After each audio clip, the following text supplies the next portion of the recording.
Today's guest is Emily Holland. Emily is a creative consultant. She's an outdoor enthusiast, and she's someone who has truly and courageously embraced life's challenges to really rediscover the most authentic version of herself, at least for 2025.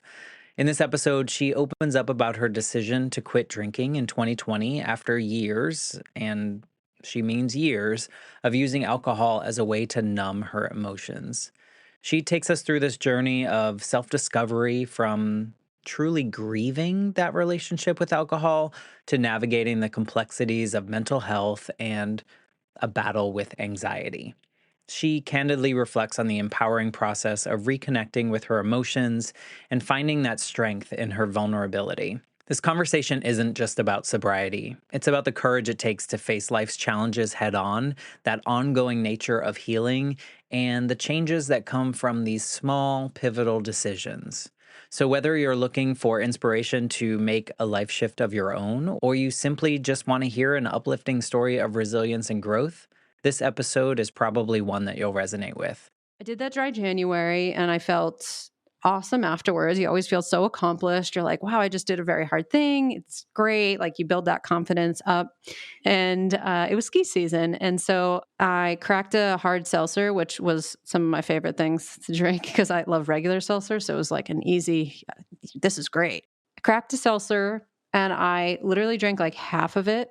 And I already felt like I wasn't in control of my limbs. Like I felt like I didn't have control over my body as much as I did when I wasn't drinking. And I don't know why it was like this drink that happened, but it did. And I was like, oh my God, in my mind is like, I fucking hate this. Like, I don't like this feeling of being out of control. So then I like looked at myself in the drop down mirror of my car and I just like kind of notated to myself, like, this is the last drink that I want to have right now. I'm Matt Gilhooly, and this is The Life Shift, candid conversations about the pivotal moments that have changed lives forever.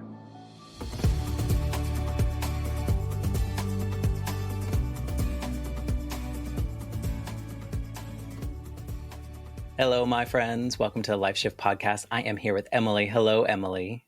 Hello, how are you? Do you want the real answer? I always want the real answer. None of this small talk BS. Let's do it. I'm tired. I am tired. I'm going through a season in my life in which I am exhausted, and I think that that's okay to admit. Yeah. Oh my 'Cause I'm human. gosh. Yes. And I'm sure a lot of people listening are like, yes, thank you for saying the truth when someone asks you how you're doing. I think it's one thing to say, like, I'm pretty tired and that's okay. A different thing to say, I'm spiraling into a deep depression because of X, Y, and Z to a random stranger. So, To a random stranger, yes. we have the balance here. We're friends. Yeah. We're friends. So you can say the thing. We go way back, but not Totally. really. Well, thank you for wanting to be a part of the Life Shift podcast. Before we jump into it, the show, the Life Shift podcast, exists because in my own life, when I was 8, my mom was killed in a motorcycle accident. And at that point in time, I lived with my mom full time. My father lived states away. And it was like late 80s, early 90s, and nobody was talking about how to help a kid grieve, or really an adult probably. Yeah. And I just absorbed from the people around me, my dad and my grandmother and the other adults around me, that they just wanted to know that I was going to be okay. So I put on the mask that I was okay. But all along, I'm thinking, do other people have these like line in the sand moments in which from one day to the next or one thought to the next, everything is different? So now I get the opportunity to talk to people that I otherwise probably never would have interacted with about their deeply personal moments so that we can feel more connected as humans. And it's really just been quite a journey that I never really expected. And on top of that, such a healing journey. So I hope the same for people listening. But for me, I'm just so grateful for all these conversations. So thank you for wanting to be a part of it in this way. Yeah, and I think it says a lot about you, Matt, because these are like the episodes that you have are heavy a lot of the time, and there's some serious, serious stuff being talked about. And people are trusting you with that and your story. So I think you should give yourself a little bit of a pat on the back for being able to hold space for, I know hold space is like a cheesy thing to say nowadays, but you're holding space for those types of stories to be told. And I think that's really, really beautiful. I appreciate that. And I think it's important to model for other people as well, because I don't know about you, but growing up, it was like we don't dig into hard conversations with others, right? Like you keep that behind closed doors, you sweep it under the rug, all the different sayings that we talked about. And really, what I find is like I have such a deeper connection to other humans when I know all the parts, not just the awards that they won, the promotions that they got, the beautiful car that they have, but rather like the regular human struggles and triumphs and the things that come along with it. So I accept that compliment and also hope that others feel inspired to sit down and ask uncomfortable questions, because who knows what you'll get out of it. Yeah. And even if you wanted to like get one of those question games to like get good at it or get more comfortable with it and frame it as like, oh, it's a fun game that we're going to play. And that might make you more comfortable. But I'm known in my friend group as bringing up the deep and meaningfuls. They can see it on my face when I'm about to ask a question that's not "How are you?" and "How's work?" So we Do are you kindred embrace it? spirits. Oh, You I love embrace it. it. I love it. I don't want to have meaningless conversations. I mean, they're necessary to just be warm and kind to random strangers on the street. But with my friends and with my people and people I'm trying to get to know, I don't really have any interest in understanding like what you do 9 to 5. I care about what made you who you are. And that's what Why I want you to do know your nine to about. five. That's Yeah, always why you do your interesting. 9 to 5, like why you are the way you are, why you react to certain things certain ways. Like there's so much to dig into with every single person. And that's just way more interesting. Right. And then we evolve because we learn new things or we get introduced to things that we never even considered before. And we're like, oh, my life could be Exactly. different now because I've, been introduced to something. So I love that. And it's a perfect segue. I don't know if you planned that, but I think what I like to start with before we get into your personal story, maybe you can tell us who Emily is in 2025. Like, how do you identify in this world that we're living in right now? Well, I haven't answered this in a few months and it's changed, I'll say. I think first and foremost that I am a person who highly values connection above everything else. So that's with my friends, that's with my family, that's with my partner, that's with my dog, and that's with nature. So that's like the biggest value that I have is that connective tissue for all of those pieces. From a work perspective, less fun and interesting. We'll get to the deep and meaningful soon. But from a work perspective, I co own a podcast consulting agency and I also do community management. So both of those things kind of scratch that connection itch for me in a lot of different ways, which is very exciting. And I'm very into outdoor sports. So I'm trail runner, rock climber. I do ski. I'm not very good at it, but I Me do ski neither. sometimes. It's hard. Skiing is very difficult. And I learned as an adult. And Me so I'm just too. so scared. I'm always so scared. So I say I'm a skier, but I don't know if You can that's get true. down the hill, which is what I can do. Yeah. And if I can on my skis, I will take them off and walk. Yeah. And I'm a person who just like believes in warmth and being considerate and kind to other people and also being a silly goose like a lot of the time. Yeah. I mean, I love that. And I bet nature kind of brings a lot of that out in you as a human because there's something, I mean, having lived in Florida for most of my life, but I took this like life sabbatical for a year in Colorado in the mountains. And it was unlike any other outdoor experience I had because it was a cheesy word, but majestic. It was like really weird to experience because you're like, wow, like this mountain looks so big when I'm on it, but then from far away it's so small. And like it was just so fascinating to me and Yeah. how healing it was and quiet. And it was I can imagine why you are in Colorado and why you love it. Well, yeah, and it's a sense of awe too. I mean, there's times where I have a really bad day or really hard day and I'll be talking to my partner. I'm like, I don't know why I'm so upset. I don't know. He's like, when's the last time you went on a trail run? Like, do you need to go do that? Do you need to go be amongst nature? Have you seen a friend this week? Like, let's go through the checklist of what you know to be true about yourself, and then we can plan from there. Well, that's beautiful too. That, I mean, what a great model to have out there in the world too, is like someone that knows what you need and asks you in a kind way and helps you along instead of like, oh, shut up, or oh, go figure it out, or whatever it may be. But like asking you nice questions, I think that's beautiful. I love it. And to your skiing thing, I learned at like 35, and it was and with a bunch of 8-year-olds, and they're like, why are you taking so long? And I'm like, you don't know what it's going to feel like when I fall versus when you fall. You're made of rubber. It's different. Things are And you're different for this you. far from the ground. Yeah, Exactly. exactly.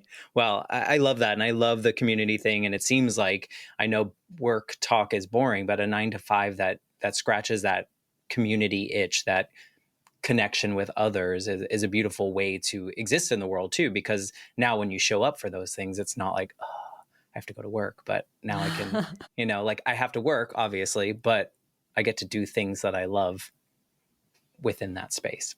Yeah, and not every day. Like obviously, there's with being self-employed as well as being a podcaster. There's tons of things that are like, oh my god, I can't believe I have to do that. Taxes, for example. What? I hate taxes now. I always hated them, but now I really hate Yeah, them. it's much worse when you're a business owner. Yeah. Well, I love that. And I bet your story will also feed into why you do some of the things you do now. So I'd love for you to paint the picture of your life leading up to this life shift moment, and feel free to paint back however far back you need to kind of set the scene. But this is your painting, so we'll go on this journey with you. Okay, great. I'm not a very good artist, so we'll see how this goes. Okay. Subjective. When I it's so true. I stopped drinking in 2020, February of 2020. Weird timing for that. But I had been drinking alcohol since I was 13 or 14 years old. So I had a long relationship with alcohol. And I really see it as that, a relationship, because while there were some really fun times and, fun nights, fun moments with alcohol, I primarily used it to like numb out and hide feelings that I had. So going into high school, I was like partying every weekend. I was driving drunk a lot once I got my license, and just putting myself in also like pretty dangerous situations, I would say. And that continued through college, but was like, I would say, a little bit safer, if that makes sense. Like I had a better group around me, and, it's all contained to like a campus. So that's helpful. But when I got out of college, it just kind of continued. I worked at a startup too, and there was this culture. It was basically like an extension of a frat house where I worked. And my relationship with alcohol just kept continuing. And I have family members who are, alcoholics or had struggles with alcohol. So I wasn't unaware of that as an issue, but I was using it very much to like numb out from a lot of other things in my life.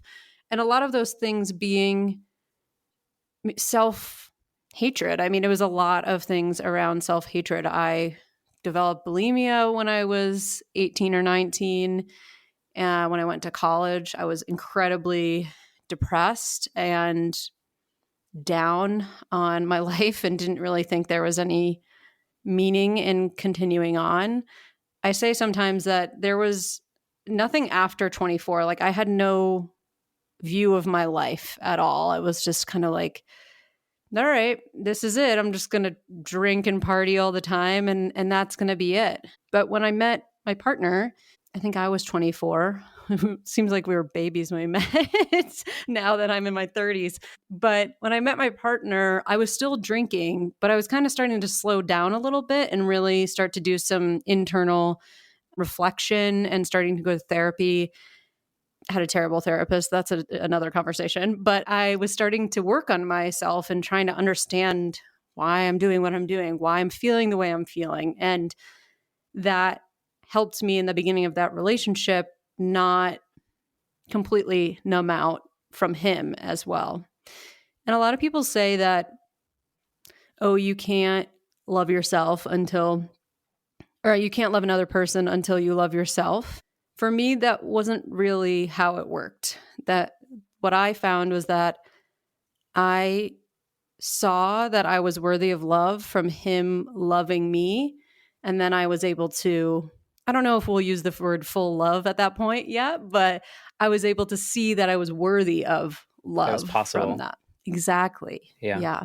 Which is really interesting. An episode that just came out on this week that we're recording is I had a guest who quoted RuPaul saying what he says at the end of the show: if you can't love yourself, how the hell are you going to love somebody else? And he's like, I disagree, because Tristan went through this period in which he thought he was unlovable. And when he started to see someone falling in love with him, he realized it was possible. And that's when he started, to your point. So it's like not weird at all. You're the second person in a short amount of time that I've talked to who said, seeing someone else see the possibility in me created a space for me to say, oh, well, maybe I can also care about myself more, maybe not fully love, but see that I'm worthy of something more than maybe what you were giving yourself. Yeah, because I was not treating myself with any sort of love or compassion. And that's still a continuous journey. Like every therapist I have, works with me on that. So it keeps going. But, we were in a relationship for 3 or 4 years, and I learned a lot during that about showing up for someone, like compromising, feeling out how to have difficult conversations, not repeating patterns from our parents, things like that.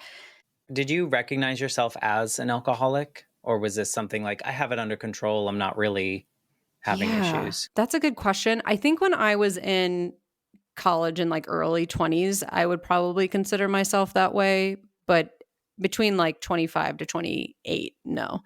I was drinking maybe once a week at that point. Or it was depending on the season, summer is a little crazier, whatever. But I never felt, that's another thing too, is I never really felt like I belonged in the spaces that, alcoholics go to. So AA, to me, in my mind, it's like old men talking about horrific stories while chain smoking cigarettes. And I was like, I don't really feel like that's my vibe. It's helped so many people. I'm not saying it's not helpful, but it just wasn't for me. And so it was also who do I talk to about this stuff? Who's going to say the thing, that maybe drinking is not for Did you everyone? recognize it as a problem though? Or did you think, I got it, this is fine? Because looking back, Yeah. you could recognize it as a problem, right? Yeah. By telling your story, but at the time, it's hard sometimes to admit it to ourselves. There were a few times where I would notice, and this was the last 2 years or so, where we'd go out to dinner, me and my partner, or I'd be with friends, and I would have one or two drinks, and I would be way more emotionally reactive than I would be if I hadn't drank. And so I'd get really in my head about a weird friend interaction that happened, or I would get mad at my partner for seemingly no reason and or no logical reason. There was probably a reason within me. And so there was these moments of okay, I quote unquote have it under control. I'm not losing my job. I'm not going to jail. I'm not crashing my car. All these big markers that people think of. But I am not feeling like I'm living the life I really want to live. Yeah, that's a challenge. I think because they always say admitting you have a problem. I mean, this is probably so cliche, but admitting that you have a problem is the first step. But sometimes it's hard to determine whether or not, do we meet the threshold, right? Am I doing, Yeah. whatever that level is that we've been taught, but there really isn't one because it's different for everyone. I would imagine that there's probably some kind of feeling that's different or a threshold that's different in which an addiction is a more serious problem than just a casual encounter with. Yeah. And this is the same with eating disorders too. You can rationalize anything away if it looks like your life is normal. If you can say, well, I don't look like the runway models, so I don't have a problem with my orthorexia. Oh, well, that person got a DUI. I'm not getting a DUI, so everything's fine. I didn't show up to work smelling of vodka, so I'm good. So there's this comparison game that people play, and I did too, of like, well, I think I'm good because all these things are like on the paper, I'm succeeding at life.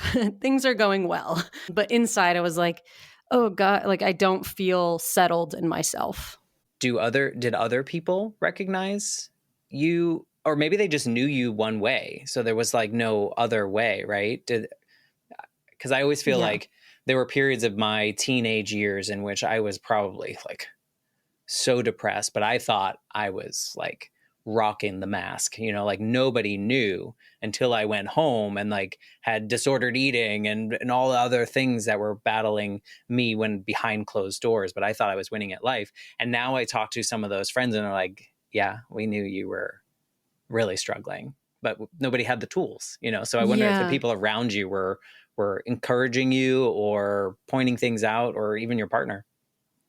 Well, I think early on, like there was definitely no one who saw what I was doing as a problem because I was hanging out with people who reinforced those behaviors. So a lot of people who were just like in it to party or partying even harder than me and like doing bigger amounts of drugs than I was doing, like all kinds of things.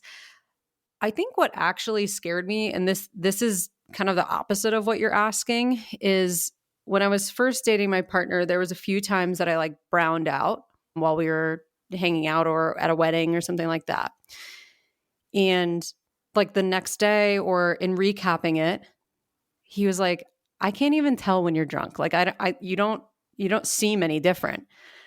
And to me, I was like, oh, I don't like that. I don't, for some reason, that didn't feel good to me to hear. No, I get that. So I think that was like actually a big kick in the butt later on in my drinking relationship. Yeah. Because it probably plants a seed of like, oh, I thought like everyone else you see, oh, they're drunk, they're not. And here it is, like, there's no difference. So, like, Which what I'm is, like, does that mean my tolerance is really good? Or like, I'm just masking it really well? Did I learn some tools from other people? Like, what's going or on with what am I that? like when I'm not drinking? Yeah. Yeah, I can Like, imagine. what kind of mask am I wearing in both situations? And the mask thing is really interesting because similarly, I've had people tell me, my partner included, like, I'm pretty extroverted. I'm pretty like gregarious. I give people shit. I try to like go back and forth, like little back and forth, especially when I was like around a bunch of salespeople in past careers. And I think people were really surprised to know that I have sometimes crippling anxiety. And I'm like, or at the time, I was like incredibly insecure.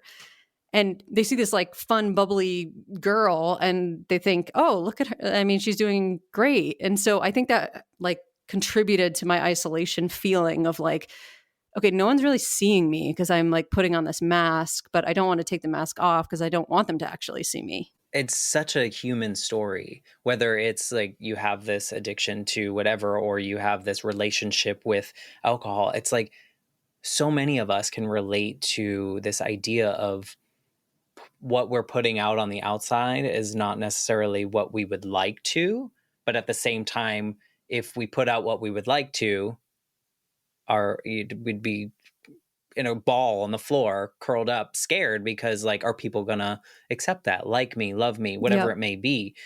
And it's like, just by you telling your story, someone hears it and it's like, oh, well, maybe I have the permission to not do that, and we can learn Yeah. from other people's experiences in this way. So I think that's so relatable, just the masking thing. I did it for 100 years. I'm not even 100, but I've done it for 100 years. And I think we all do, men and women and everyone, right? Like, does it. It's not unique to both of us, right? I mean, everyone does it. People have talked on your podcast about doing it as well. And it's sad and pervasive for if we're just talking the binary genders, like it's pervasive for men too, because I don't know if you watched the documentary, The Mask You Live In or something like that. It's very good. It's basically about toxic masculinity and how men like are taught to push things down and all of that stuff. And then on the other side, it's like if you're not grateful, if you're a woman, if you're not grateful and kind and gracious and all these things, then you're a huge bitch and you're not going to get where you want to go. So it's like no one's winning. No one's winning in the mask life. And why are we doing it? I think it's like for so long, I think we just absorb what we think the world needs of us.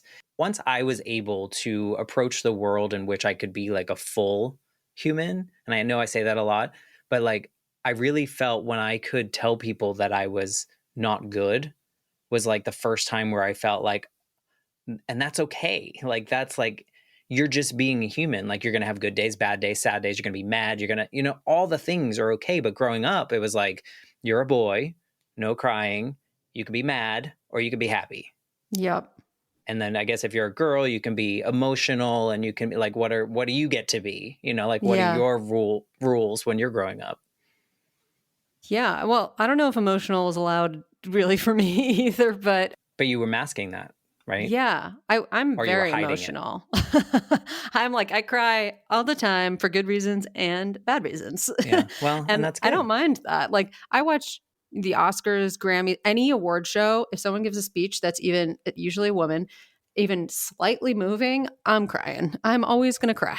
So, and I like that about myself now, but I think I hid that a lot of the time because I was nervous that if I showed my emotions, that's just another way of showing your vulnerability, if you really show your the Were you not fullness. allowed to show your fullness as a kid? Is that kind of why you went towards that relationship? I think that I actually feel like I was allowed to be emotional as a kid, a normal amount of emotional. Uh, I was the last of three sisters. So I think at that point, I'm like a very typical youngest child. Like she gets to do whatever she wants. She goes out on the weekends, whatever. She has no curfew. Like she gets to do whatever she wants. And I think some of that was also a little like too much of a long leash. It's like I kind of wanted more parameters looking back now. Yeah, I think it could be seen on the outside as, which is probably not the intention. So let me put that out there. I think it can be seen as like, oh, my parents don't care. I could do whatever I Yeah. want. They just don't care to make rules or whatever. And they made these rules. Do they care more about my sister because she had to come home at 10 and I can do whatever? Yeah. And. Jokes on them, I just snuck out even when they did try to do a curfew. But no, I know. And that's what I felt at the time. But looking back now, I'm like, no, they were trying to give me like freedom. And I think they actually just trusted me to make good decisions. And that might have been a mistake too, because I didn't make very many of them.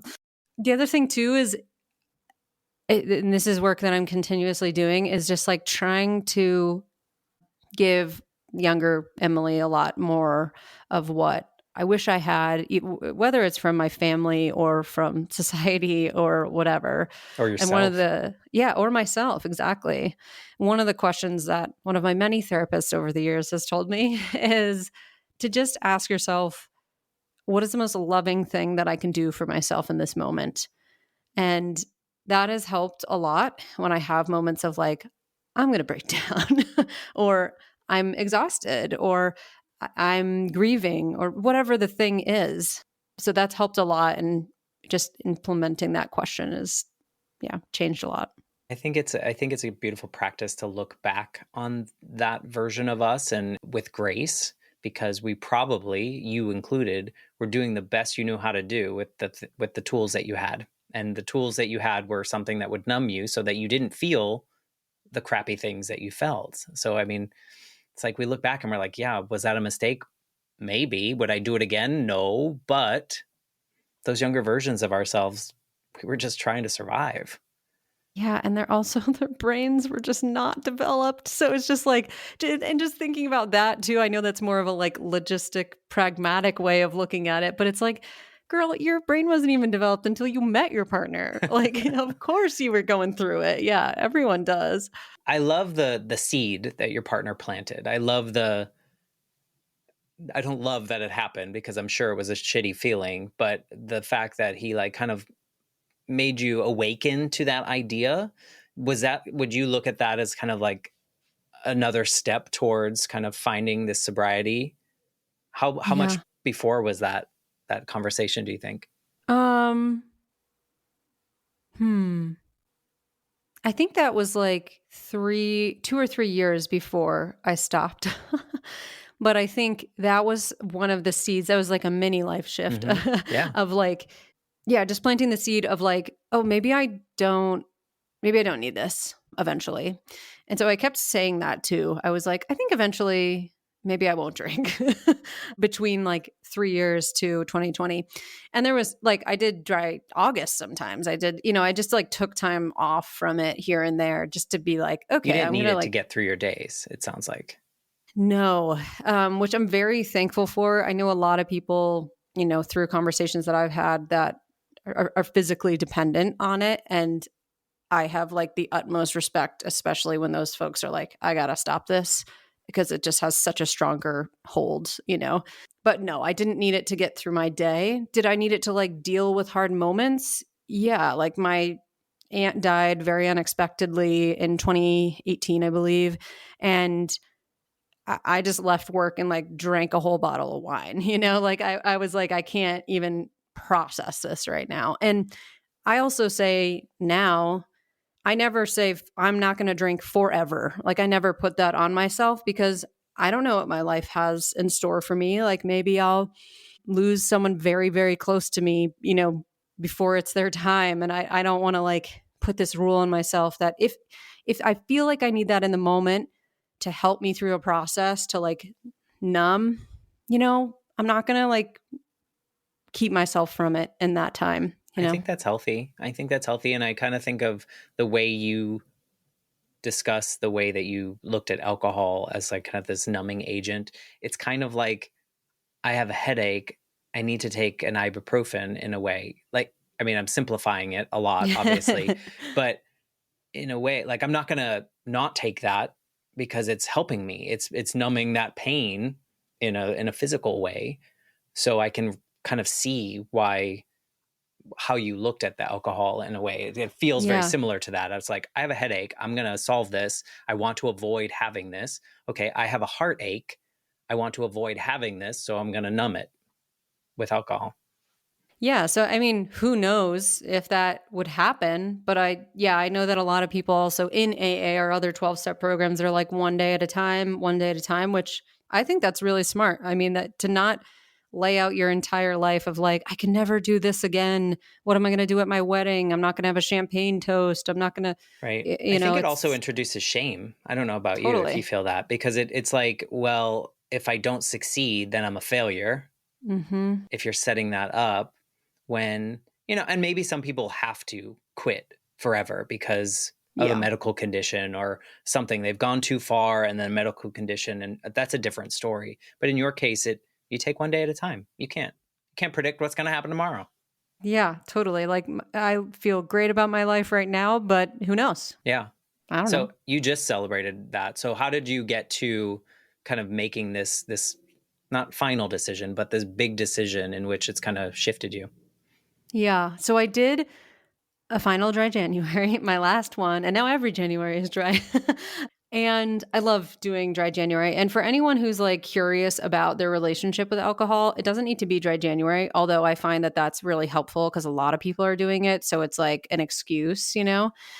But I just think it's a really good thing because one, you'll get basically data, right? Like if it's very difficult for you to not drink for a full month, that's information. That's helpful to know.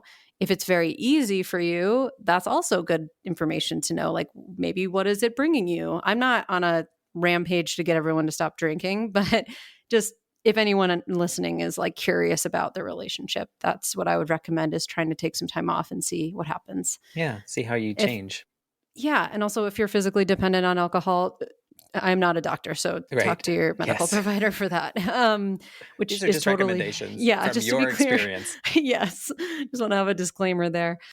I did that dry January and I felt awesome afterwards. You always feel so accomplished. You're like, wow, I just did a very hard thing. It's great. Like you build that confidence up.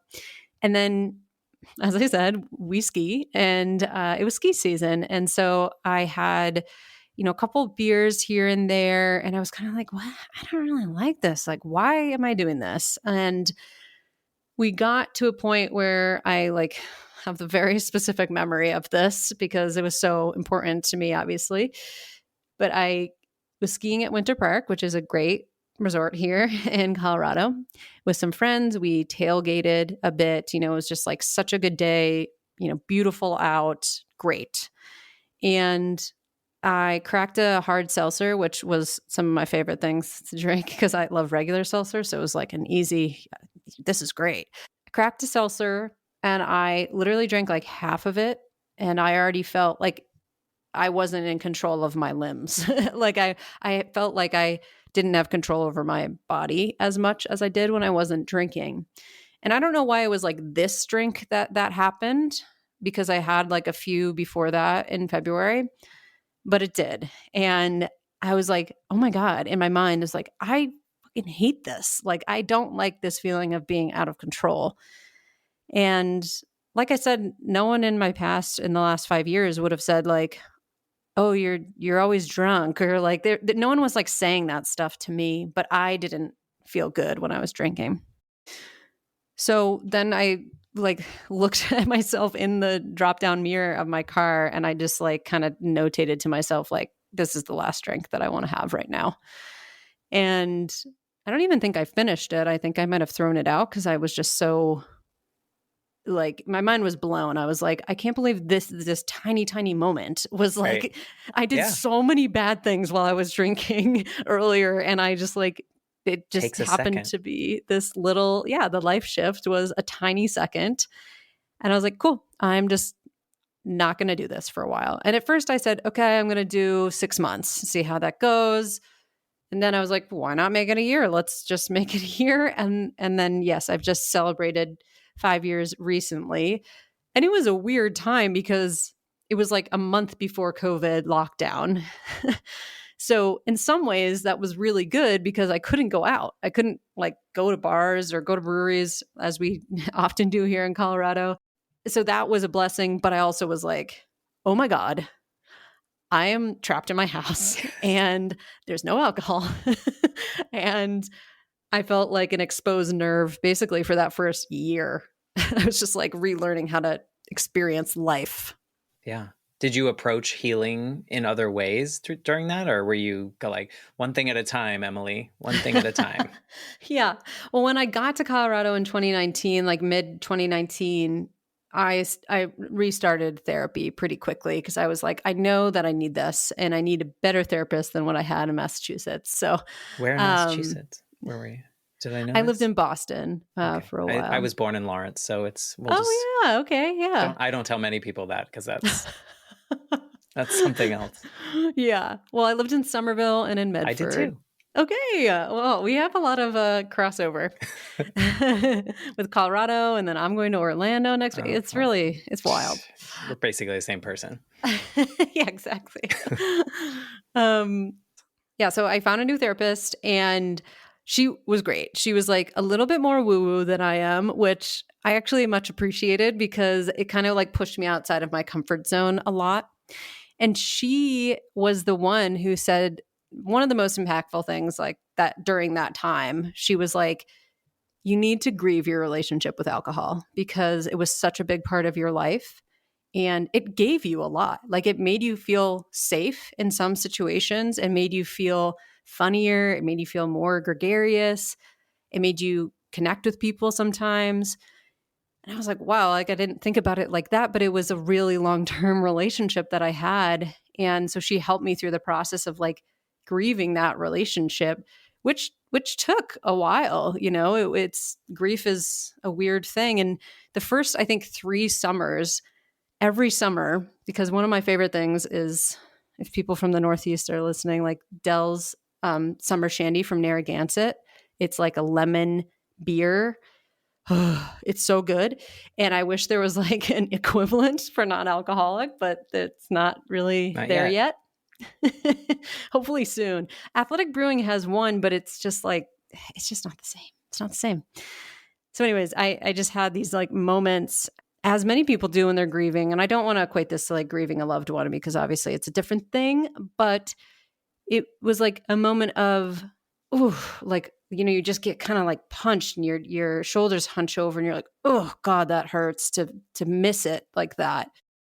But then, to know that like, okay, you gave me a lot. But at the end of the day, it just wasn't what I was looking for. And so, okay, shoulders back, let's, move through it. So she helped me a lot with that. And then I also started just like reaching out to people and started my own podcast about sobriety. And that was really helpful because I just felt like, oh, I'm not alone. Like there's other people in the outdoor like recreation space that are doing this, which was really uplifting for me.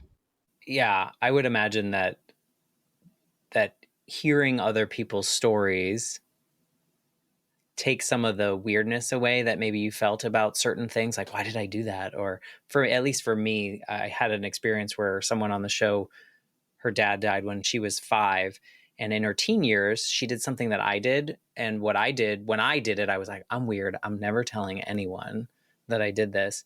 And so on that episode I was like, yeah, and I used to pretend that my mom was in witness protection, or I convinced myself that my mom was in witness protection, and she was coming back someday, and she's like, I did too. And at that moment it was like this validation of like, I'm not weird. Like these are things that people think, and like everything kind of felt like better, less embarrassed. I don't know what the description would be there, but Yeah, I can imagine in the same kind of space talking to others about some of these experiences or the way you approached it or thought about something. You're like, oh, okay, nothing to be ashamed about there because I'm not the only one that felt that way. totally. And that's what also AA is great for too, because people tell stories and you're like, whoa, I did that too. And I thought that was like really bad, but like everyone's sharing vulnerable here. And that's really beautiful. Or, other communities that have similar, or this podcast. Or all the people that you probably work with. I bet there's a lot of instances in which you work a lot with women, right? Yeah, tried to. Yeah. Yeah. I mean, I think there's probably a lot of podcasts out there where they maybe, like you said, you kind of were conditioned that you had to be a certain way, or things felt like you had to be a certain way. But now you talk to these other women, or these podcasts have these conversations, and you're just like, here we are, all just hiding behind this wall that we didn't need to, but guess what? So I mean, I think that's beautiful. Yeah. Curious if, because you said the therapist kind of had you grieve this relationship that you had with alcohol. Did you feel that you had to like rediscover yourself, or did you feel like that part wasn't lost? Because I can see that if someone was like deep in an addiction and like that was something they had to do every day, they would have to find a new version of themselves. But your story seems a little bit different in that way. Yeah.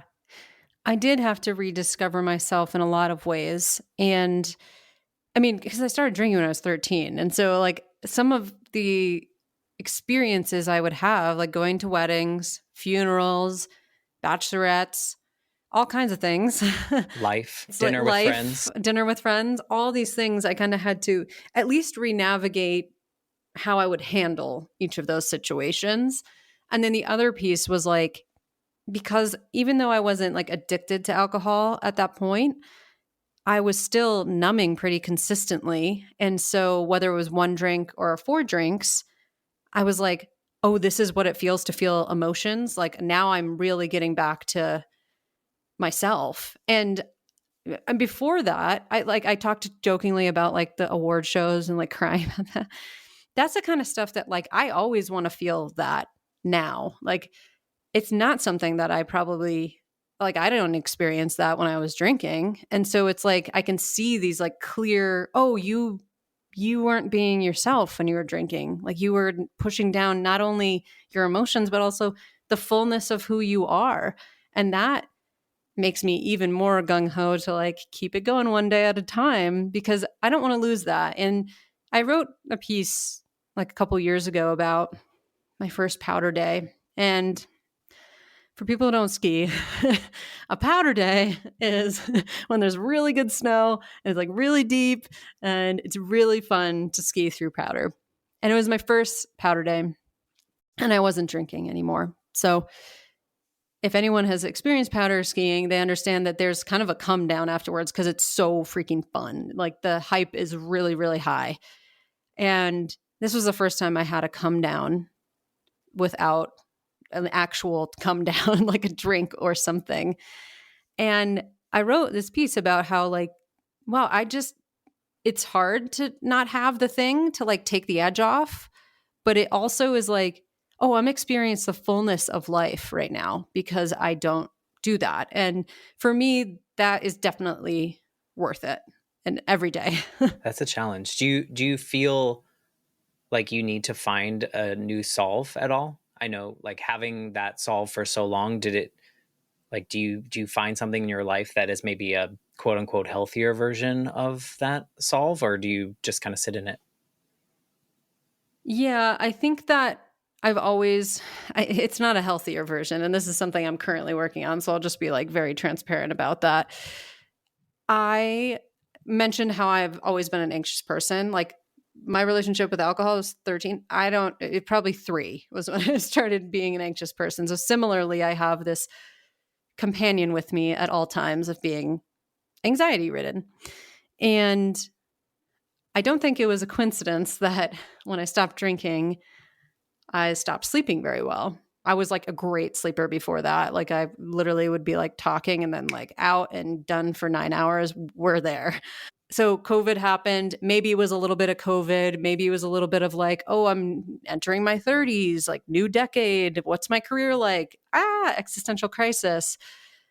But all to say, I got to a point at the end of 2024, so like almost 5 years into not drinking, and I was like, oh, this is the next cross I have to bear.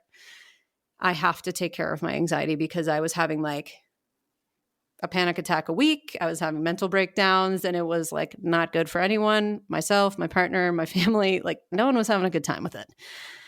And so now I'm sort of on the next iteration, I guess, of like healing and trying to figure out what that biggest potential is for my big life. And so I'm working with therapist again, That's another great. therapist. I was really mostly against medication for anxiety for a long time for myself. And I said, no, I'm not, I'm going to try it. It's time.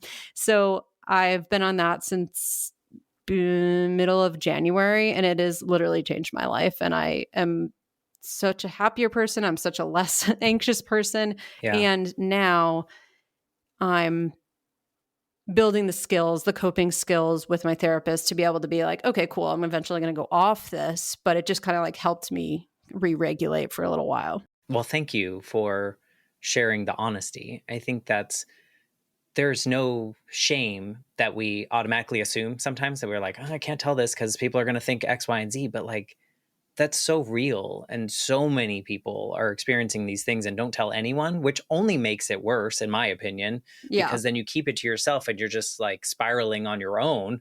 But if other people know, it's not that they're going to help you, but it's like one less burden to bear that we Yeah. that we put on ourselves. And I feel the same. Like if I'm having a really tough time, I will tell the people around me.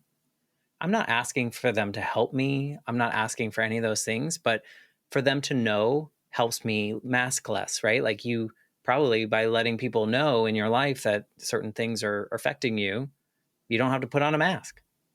Yeah. And like most of my core friends know that I've started this journey, and they're like checking in, like, how are you feeling as you ramp up? Because there's like, there's things that can happen with drugs like this. So that feels like, oh, my community cares about this as well. And that makes me feel really seen. But, I think, of course, in any podcast, I would love to, or anytime I tell this story about not drinking, I would always love to like tie it up with a bow at the end and be like, and now my life is so good and I'm never It's going the to work on best. anything else.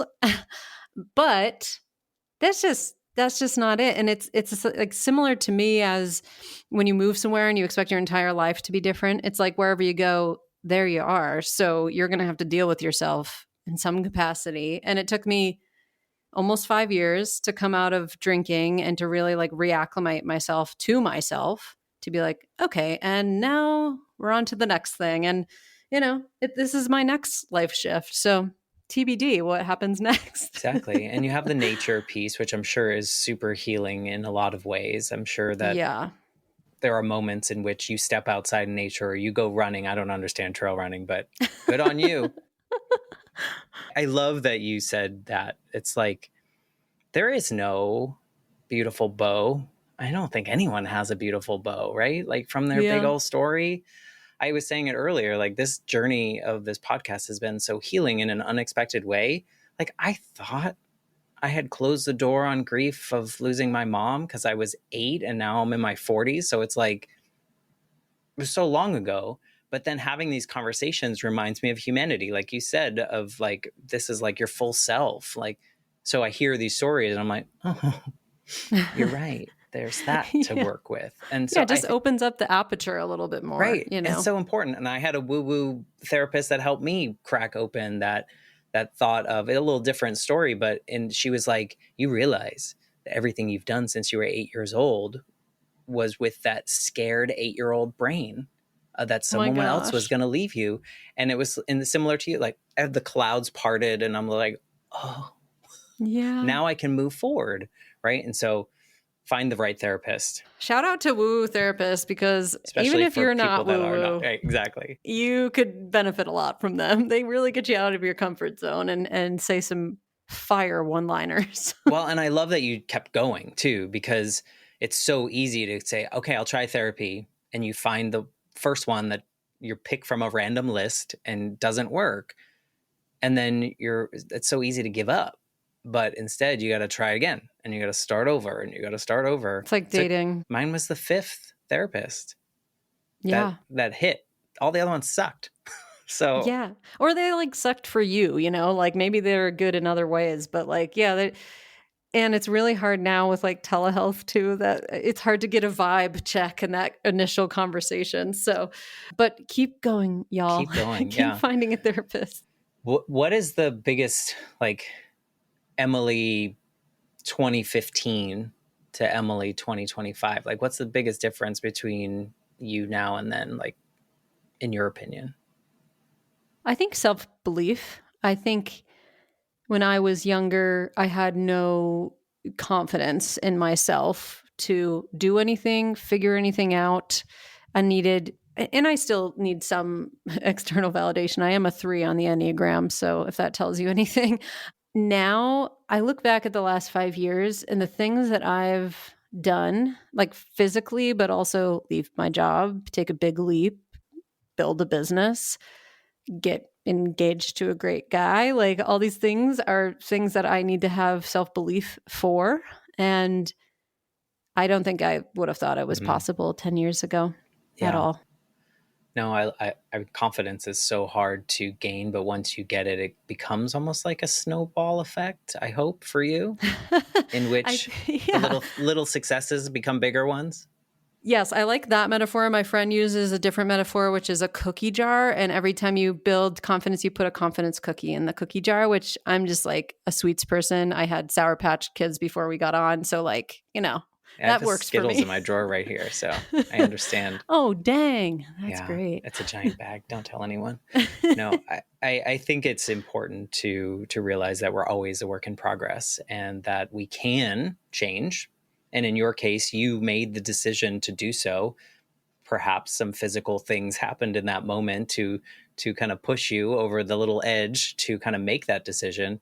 But we have the power to do all that. Like, even myself, when I was really super depressed, like, I had a way that I could move through it and I found it. It took a while, but I found it and I found a way to do it. And now I can have these conversations and know how to take care of myself after having a deep conversation. So I love that for you. And I'm excited to see what you conquer next. Cause I mean, Emily 3.0 is coming soon. and then 4 and then 5 and then 6. I mean, you got Yeah. however many you want to have. I think you're Yeah. Every welcome to have that. decade, I'll probably do another one at You could least.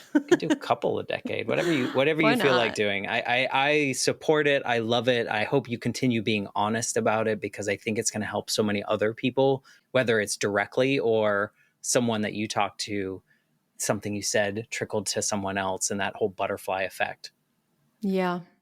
I'm wondering if you could, this version of you that's kind of living in this new version, this new space, this confidence, this loving yourself a little bit more, maybe not fully, but a little bit more than you did when you were younger. If you could go back to like 13, 14-year-old Emily, is there anything you'd want to say to her? This is so cliche what I'm about to say. Do it. But I think that it gets better. Like it's not this, everything feels so important when you're that age. and none of it matters. I mean, it matters to you in the moment, but I promise things are going to get better. You're going to find people that really love you and cherish you. You're going to probably adopt many, many, many dogs in your life, but you'll at least have one soul dog, and hopefully you impact. No, I know you'll impact many, many people with how you show up in different Yeah. spaces. Earlier in the story, you said like when you were like 18, 19, you were like didn't have plans after 24. Like, and some moments were really dark and maybe you didn't want to have plans. Maybe I'm putting words in your mouth, but No, that's correct. Yeah. and in those moments, I think it's so real to us that nothing could possibly get better. Mm-hmm. And then 10 years later happens or whatever, and we look back and we're like, damn, there's some resilience in like just in general of a human spirit. Like one day, next day, next day, next day, and eventually you move through and it does get better. So, Yeah. it's as cliche as that may be, it's so true. The human spirit is like, after hearing some of these stories are so like, you could have gone way off the rails in a different direction, right? Right. And life shifts happen all the time, not just one major life shift, but these little things happen all the time. And then we go in our new direction and it will get better. So thank you for being willing to take this journey and wherever we went on this journey in your conversation. I just think it's so valuable because number one is you just showed us how human you are and how fallible, but also how celebratable, whatever that word is, I how like that a celebratory, lot. right? Like how you can be both, how you can hold Yeah. so many different pieces in one space to be that full human. So thank you for coming on this journey. Yeah, I really appreciate it. I really appreciate what you're doing. And I just want to say for people, like, keep speaking your truths, because so many people, I'll make one mention on a social platform about not drinking or something that I'm struggling with. And like 4 years later, someone will reach out to me and say, I know you were doing that thing. Like, can you have any advice for me? And that is like, I mean, if that happens once over a lifetime, incredible. So you just don't know who you're impacting wherever you're, speaking up and speaking your truth. So I just want to end with that as well. I didn't realize it. I don't think I realized it until this podcast, how important stories are, not only for the person listening, but also the person telling it. Because I think by Yeah. telling our stories, we're kind of healing ourselves or maybe sorting things out in a different way. It's a lot scarier. I think maybe you can relate that things are a lot scarier in your head than maybe when you say them out loud or when you put them to paper. So Yes. I agree. Keep sharing your story. Keep telling your truth. It's so important. If people want to connect with you, want to tell you their story, or maybe find out your services or the other things in your life, is there a good way to kind of get in touch with Emily? Yeah, my primary platform is LinkedIn because I got sick of Instagram and left. So yeah, Emily Holland Self-care. on there. Yeah, self-care. I go on every now and then just to like see what the funny reels are, but that's about it. But yeah, LinkedIn is my best place. But if you want to email me directly, I'm happy to hear from you. It's emily@emilyholland.co.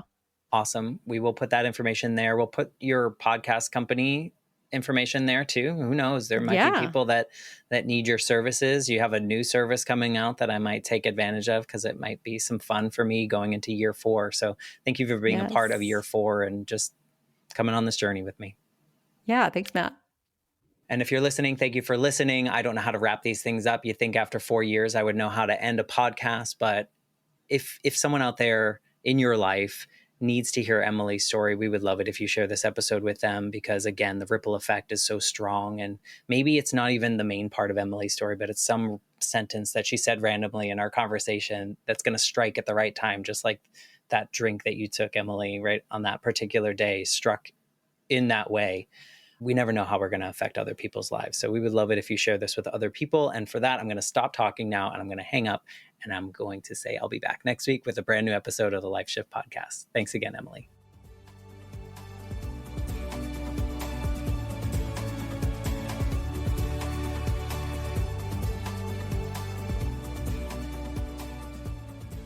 For more information, please visit www.thelifeshiftpodcast.com.